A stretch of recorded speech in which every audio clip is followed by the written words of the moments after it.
There's big talk about Tudor right now. 10 years ago, people would have assumed you were talking about the 16th century royal family after which this watch brand is named, but since something of an almost miraculous resurgence, Tudor, the watches, not Henry, has become a household name once again.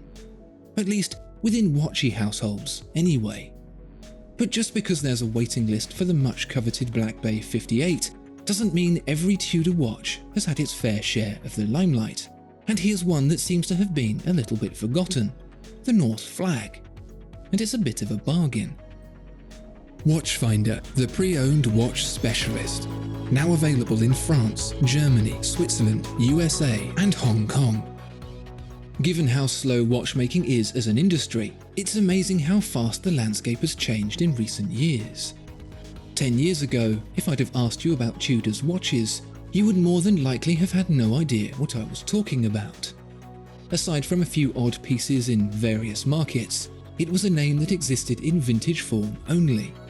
Believe it or not, and don't let your wallet hear this, but vintage Tudor Submariners were so low in demand that they could be had for 4-digit figures starting with a 1. I know, right? But the past is in the past, and in 2010, Tudor was looking to the future, because with a big cash injection from Rolex, whose own focus was on taking the 5-pointed crown up a rung or two on the luxury ladder, it made a comeback to rival Mariah Carey's The Emancipation of Mimi. Hey, don't judge. And what a comeback. I mean, textbook. The Heritage Chrono was the flagship of the collection, a vintage throwback with a glorious colour scheme and Rolex build quality for a surprisingly affordable price. It had just enough to tickle the head and the heart, making it the compromise that wasn't really a compromise after all. And, just like that, it was as though Tudor had never been gone. But this was no one-hit wonder, no short-lived return to form, because 2 years later, the follow-up Black Bay was announced. Oh yes, this was the big one. Anybody with one eye on the Rolex Submariner suddenly had a very difficult decision to make, or an easy one depending on how you look at it. A Rolex product that looks almost the same, and actually maybe slightly better, for way less cash. Yes, please. Meanwhile, however, something was changing. For decades, in fact since the wristwatch first hit the scene, no one had really given much of a stuff about in-house. In-house movements, in-house balance springs, in-house designs, none of it ever really came up in watch-based conversation. That is, until it did. I don't know what happened or how, but out from the woodwork the idea of an in-house movement being superior started to appear. And it wasn't just the smaller brands that were left in the lurch. Even Patek Philippe had to abandon its trusty Le Manier-based chronograph in favour of a new in-house job. Tudor was not immune to this evolution in customer demand, and so it went back to Rolex, cap in hand, for some budget to build a movement of its very own. Remember when Tag Heuer, then Heuer, introduced the Caliber 11, the first automatic chronograph? It did it in style with the otherworldly Monaco. Same with Breitling and the Chronomat. It seems that bold steps in the journey of a watchmaker need bold watches to celebrate them with, and for Tudor, this was more true than ever before. And so for the 2015 release of Tudor's first in-house caliber, the MT5621, it was dressed in something rather special: the North Flag. So we can keep on making great watch videos, I'd really appreciate it if you subscribed to the channel. If you already are, it really does help. Thank you.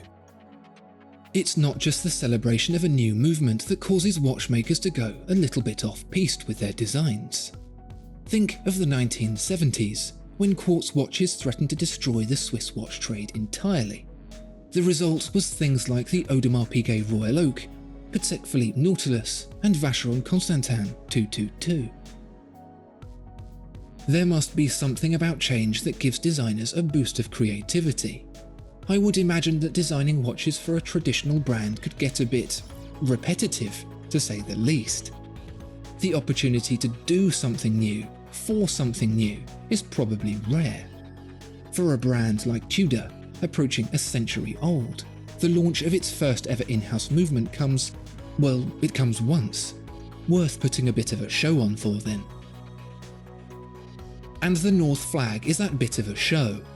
No more obvious is this than on the back, where you'll find Tudor's first and only exhibition caseback through which to view the caliber MT5621, and let me tell you, it's a bit of a powerhouse. It's chronometer certified for a start, has a screwed variable inertia balance wheel, winds both ways, has an instant date that can be set at any time, power reserve of 70 hours with a display to prove it, hacking seconds, and a silicon balance spring. That sounds like the spec list of a movement you'd expect to see in something far pricier than a Tudor. If the intention was to enter the in-house game with a bang, the MT5621 nuked its competitors from space. Perhaps it was the only way to be sure. As if the caliber isn't unexpected enough, the watch itself is a whole other ballgame. Worried about your Tudor being confused for a Rolex? Not with this. The integrated case and bracelet exude Royal Oak designer Gerald Genta vibes, hewn from steel with the precision and solidity you'd expect from a post-Rattly bracelet Rolex company. The clasp is so solid it feels like it could secure a ship, and the lume from the chunky hands and numerals is so bright you might need to consider wearing sunglasses after dark. There's even a strip of matte ceramics seating the brushed stainless steel fascia of the bezel, a combination we're familiar with, but not usually in that order. It's a watch that surprises on every level, not least because of its price. Tudor watches pre-caliber MT5621 were around the mid-2000s, so you'd expect the North Flag to be, well, north of that. Very north of that. But it's not. Somehow Tudor found a way to sell this for just a few hundred more, and the same goes for the re-releases of the Black Bay with their own variations of this in-house movement.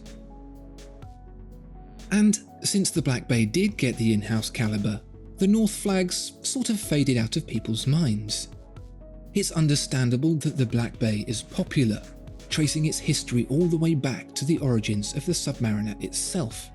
But the North Flag is equally as special, a completely independent design from Tudor that demonstrates exactly how it's managed to orchestrate such a monumental turnaround in such a short time.